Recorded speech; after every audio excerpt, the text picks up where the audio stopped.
With a minute remaining here in the second. Williams pokes it away. Jokic trying to get it. Williams comes away and throws it down.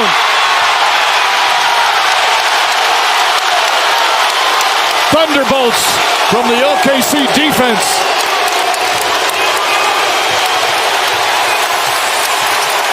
Another turnover. Back to Williams. Inside. It's good. It's a Thunder avalanche here to end the second. Winning. Boom! The statement of defense wins championships is aging like fine wine for this Thunder roster right now. Talk about witnessing an all-time great defense in the modern NBA. This is Sports Guy talking that you guys are watching and listening to.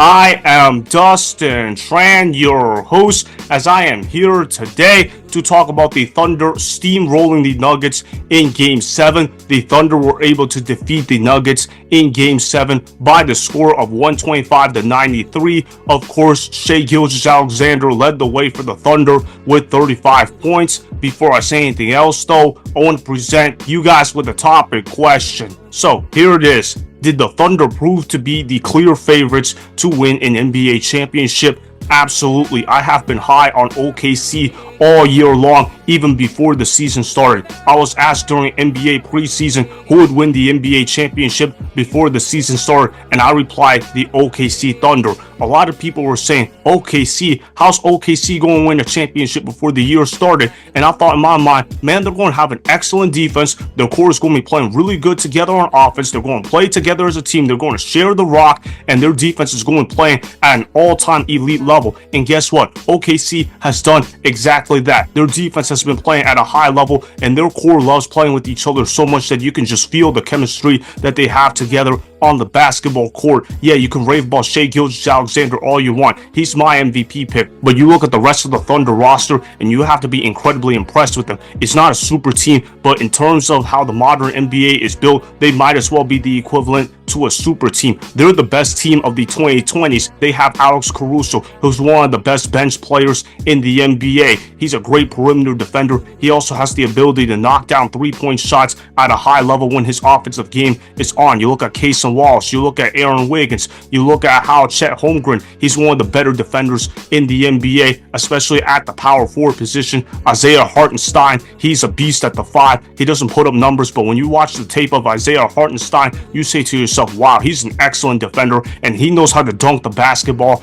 at a high level. Jalen Williams is an underrated player as well.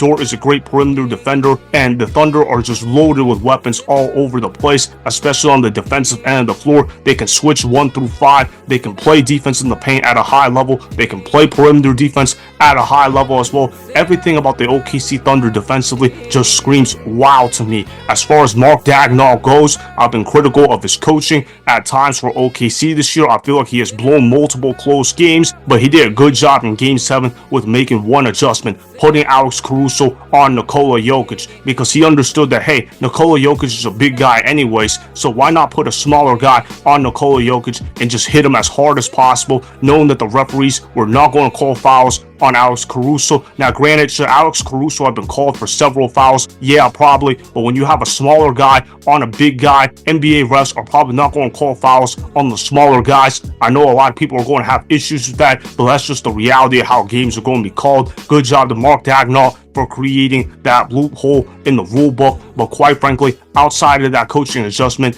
Mark Daigneault has not really done a lot of impressive things for the OKC Thunder. He cost the OKC Game 1 with his stupid strategy to foul up 3 and not letting the clock run out. He also cost the OKC in Game 3 with not coming up with a good game plan in overtime. But for the most part, Mark Daigneault let his guys play ball in Game 7. They absolutely blew the Nuggets out of the gym. I picked the Thunder to win in 6 games against the Denver Nuggets before the series started, and I thought that, okay, maybe Nikola Jokic is so great that he's going to carry the Denver Nuggets to 2 wins. But obviously, the Denver Nuggets were able to force a Game 7 mainly because Nikola Jokic was a great player, and Mark Daigneault made several coaching mistakes that even put OKC in position where they had to face an elimination game. Obviously, OKC needed this kind of experience, though, in order to win an NBA championship this year, because the one thing OKC lacked heading into the NBA playoffs was dealing with adversity. Well, they dealt dealt with adversity now. They weathered the storm, and now they should be the clear favorites to win the NBA title, because you look at the teams that are left. There's the Minnesota Timberwolves, there's the Indiana Pacers,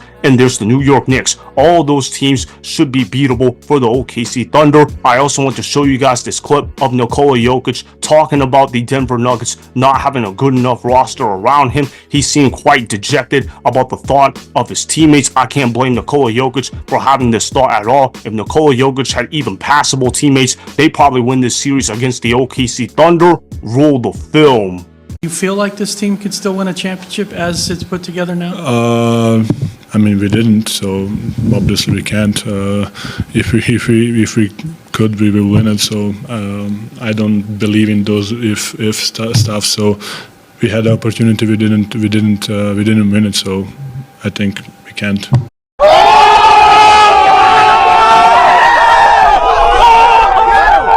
Yeah, that's what's going through my mind as well, Nikola Jokic. I understand that the Nuggets are a small market team and that they can't just add free agents whenever they feel like it, but can you at least give him an all-star teammate to work with? His best teammate Nikola Jokic has ever had is Jamal Murray. Don't get me wrong, Jamal Murray is a great performer in the playoffs more often than not, but Jamal Murray is not a real all-star. The Denver Nuggets have got to get Nikola Jokic more help on their roster. The only reason why OKC was able to steamroll the Denver Nuggets in the first place was because the Denver Nuggets have no bench whatsoever. OKC is deep, and they're quite frankly better than the Nuggets all around, and that's because their roster construction is built much better than the Denver Nuggets. It's really that simple. Meanwhile, if Nikola Jokic has anything less than a spectacular game, the Denver Nuggets are probably coming at that game as losers. They have better teammates, they have better rosters, they have better players. Coaching were the only difference in this series that was in favor of the Denver Nuggets. Obviously, Nikola Jokic is the best player in the world. He's not going to win the MVP award, though. That's going to go to Shai Gilgeous-Alexander,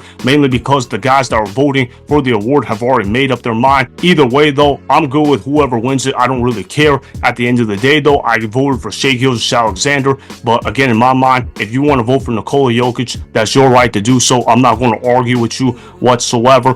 Obviously, the OKC Thunder, they're a deeper team. They're going to be the best team left in the NBA. They're better than the Minnesota Timberwolves. They're better than the Indiana Pacers. They're better than the New York Knicks. They're going to beat the Minnesota Timberwolves in this upcoming series in the Western Conference Finals. I got the Thunder beating the Timberwolves in 6 games. I believe Anthony Edwards is going to have a great series for the Timberwolves, but this Thunder roster is just too deep compared to the Timberwolves roster right now. I'm really high on how OKC's defense is going to play moving forward. They're going to use this experience against the Nuggets series for fuel moving forward. Obviously, this series reminded me a lot of the 2014 Spurs versus Mavericks first round series, where the Spurs had to go 7 games against the Mavericks. Of course, the Spurs, they end up going on to dominate the run on their way to winning a championship. I expect the same thing to happen with the 2025 OKC Thunder. Their defense is going to continue playing at an elite level. Let's go OKC, prove me right. I picked y'all to win the title before the year started. I'm sticking with that pick now. It's clear they should be the favorites to win the championship. It's not even really close in my opinion. So that is why the Thunder proved to be clear favorites to win an NBA championship, as their defense is playing at an elite level when their A game is on.